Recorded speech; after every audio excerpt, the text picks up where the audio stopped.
The Mech Touch. Chapter 80. The Masters. A massive crowd stood in front of an elevated platform. Over 50,000 mech designers eagerly crowded the field.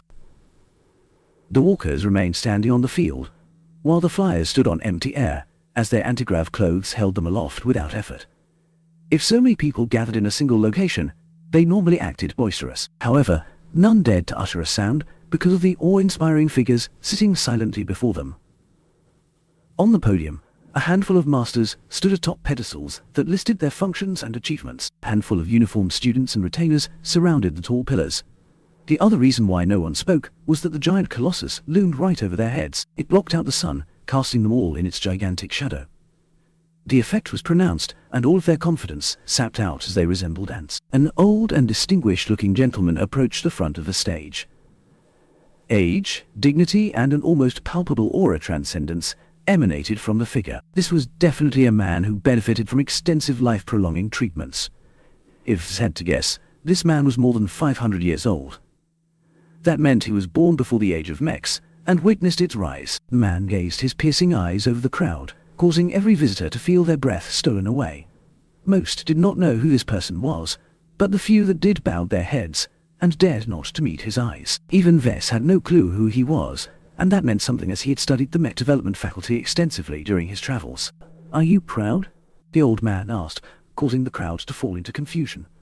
Of course, they were proud. They represented the future of mech design in their home planet. They were the best of the best, and judged themselves worthy to compete on a higher stage. "You are young. Pride makes you courageous. That is good. Without enough daring, one will never go far in the world of mechs. The galaxy does not stand still at your leisure. It spins inexorably. Never stand still. Never give up. And above all else, never betray the human race." The people around V's fell into confusion. Was this old doddering man about to ramble? Humanity is kept safe from alien aggression for centuries now, that we have forgotten their ferocity. The major alien threats are still lumbering, building up their strength for a major offensive. As humans, we are doing the same. We have quietly developed deadlier warships and engaged in horrific research in more devastating weapons of mass destruction. Do not think that you are the guardians of humanity's sovereignty. In our eyes, you are merely children playing with toys. That elicited a murmur of disbelief and discontent. This was the age of mechs. Potentates received countless privileges as soon as they turned 10, and mech designers with achievements under their belt were treated like royalty. To hear from someone authoritative that they were worth nothing caused plenty of designers in the crowd to lash out. "Our work has value. We are not a bunch of wastes. Have you forgotten your meds? Go back to your retirement home. Warships isn't as cool as mechs." The old man laughed. His sudden shift caused everyone to fall silent. "That's the spirit. Do not be content with your illusionary pride. Fight for your craft and fight for your mechs. Keep advancing and bring the mech world further to the forefront." The man turned around after finishing his short and bewildering speech. Half of the crowd gave the departing old fellow an applause, while others still grumbled at being belittled so casually. An old woman took the stage this time. Thankfully, everyone knew her identity. As the dean of the mech development faculty, Edith Marshall was a renowned professor and a senior mech designer herself. She helmed the faculty for over 50 years, keeping its reputation steady. "Welcome, young mech designers, to the Lima Institute of Technology's 73RD Open Competition in Mech Design. As the administrator of one of the centers of mech design in the Komodo Star Sector, and I am gratified to see so many hopefuls have arrived to take part in our event. I will go over the rules in a moment, but first, let me introduce the masters overseeing the competition." Somehow, the surrounding area grew darker, to the point where you couldn't see your own finger if you stretched out your arm. Only Professor Marshall remained visible.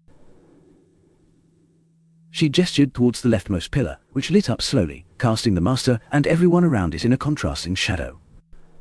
"First up, let me introduce you to our youngest seat, Master Guillaume Luchamp. At the spry age of 103, he has managed to break through and receive recognition of his peers for his groundbreaking innovations in the application of liquid armor systems. This underdeveloped field is rich in potential, and Master Duchamp has steadfastly pioneered a viable path to progress for the future generations such as you." Everyone enthusiastically clapped without reserve.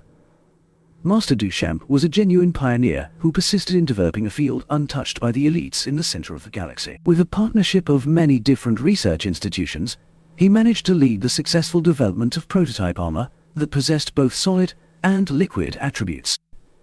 It was still an early product that performed only half as good as regular armor, though it did have some redeeming features. One of its major advantages was that the armor could be easily supplemented by pouring more of it in liquid form. As a relatively newly ascended master, Vess was not very impressed with Duchamp. Besides his narrow specializations, his other skills still fell behind. The only times he designed a pinnacle-level mech was when he partnered with his fellow masters. Still, as a newcomer, Master Duchamp should also be the one most eager to attract new apprentices. The amount of people standing around his pillar was the least. A true master never worked alone. By apprenticing promising designers, not only could he expand his influence, he could also nurture a group of assistants who were able to assist him with his work. At our next seat, we have the eminent Master Timothy Nguyen. He has been a sitting professor of our faculty for over 200 years, joining just after we have founded it. His contributions has been invaluable in making Lima 2 a heaven for all things mechs. As for his mech design chops, his previous studies in shuttle systems and his current expertise in flight systems has broken many grounds. He is currently assigned as the chief designer for the Carnegie Group's frontline flight mechs. Master Nguyen was another old fellow who rose to prominence at the beginning of the age of mechs. He used to study shuttle design, but switched over to mechs once they became all the rage. This 3 centuries-old patriarch ruled over a dynasty of descendants, all of whom he cherishes greatly. All of his core disciples consisted of his most promising offspring. The only problem was that none of his descendants excelled enough to take over his mantle. Though he still put a lot of effort in grooming his grandsons and granddaughters, he started to apprentice outsiders to supplement his peripheral influence. It was a pretty decent deal for those nominal disciples who did not wish to get too involved, as Master Nguyen did not demand much from them except to occasionally give a helping hand to his incompetent descendants. He also remained a genuine master in flight systems, one of the most complex mech components to work with.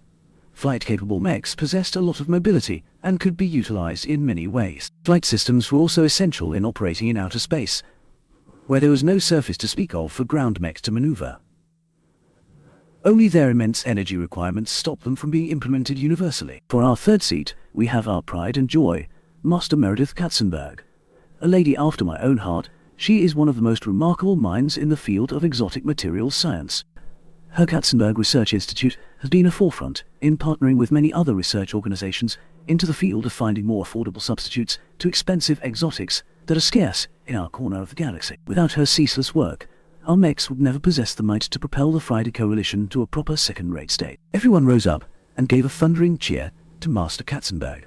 While most designers, specializing in materials science, tried to incorporate ever more expensive exotics, the gracefully aged woman instead turned that around. It was a matter of resource distribution.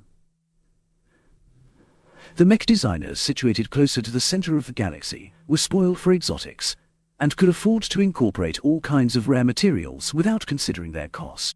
Master Katzenberg recognized that this constant race towards scarcer materials could not be sustained in the remote Komodo star sector, so she sought to find ways to replicate the specs of rare exotics with abundant common materials.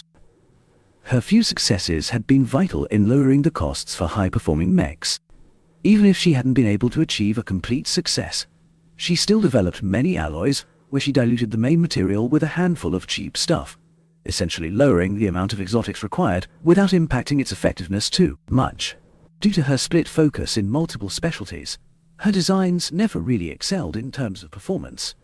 However, they were always significantly cheaper and easier than any other comparable mech. Each of her designs achieved massive sales, which made her extremely desirable for anyone to request to be their master. She had the most apprentices under her wing as a result, though only a few of them gained enough of a success to bear her mantle, due to the immense learning required to become proficient in her specialties. As for our fourth master, please welcome Master Carmen Olsen. She is our most distinguished guest professor, and has contributed much with her unique perspective on mechanical engineering. Her work on ultra-efficient engines has been incorporated into many of the Friday Coalition's endurance-focused frontline mechs. Master Olsen was from the same generation as Master Duchamp. She was actually a genius nurtured by another group from the Coalition, and received recognition as a master a little later than her male colleague. Nevertheless, Her specialization in engines and mechanics was almost universally in demand. She partnered a lot with other masters when they requested the use of her efficient engines. This exposed her to the inner workings of other masters, allowing her to shore up her weak points. Her recent solo designs gained instant appreciation from her clients due to their excellent endurance and well-roundedness. As a guest professor, she was destined to move on after a couple of years. Thus, she did not involve herself too deeply into Lima's matters and kept a healthy distance from anything too sensitive. One quirk of hers was that she showed very elitist tendencies. Practically all of her disciples and retainers came from the upper portion of coalition society. "I'd rather eat dog food than become her apprentice," Vess silently muttered to himself. Some of the rumors floating around Master Olsen suggested that she was an entitled bitch in private. Too bad she had the backing of an entire major partner of the coalition. "Our last master presiding over the competition is our famous Master Null. At least, that is the name you should all have learned. If you happen to know his real name, then please submit yourself to our security officers so we can excise it from your memory." Everyone laughed at the little joke, though nobody was genuinely amused. The man sitting atop the last pedestal elegantly waved his smooth and skinny hand that was only possible if he was young or received the best life-prolonging treatment. Of course, his most intriguing feature was that he hid his face underneath a black, expressionless mask. "I'm sure you have heard the rumors and conspiracy theories, so it makes little sense for us to deny that he is a fugitive. No matter his origins, Master Null only seeks a quiet home. Thus he is a living treasure to our faculty. Though we do not dare to reveal his specialties, he has never been found lacking in any field."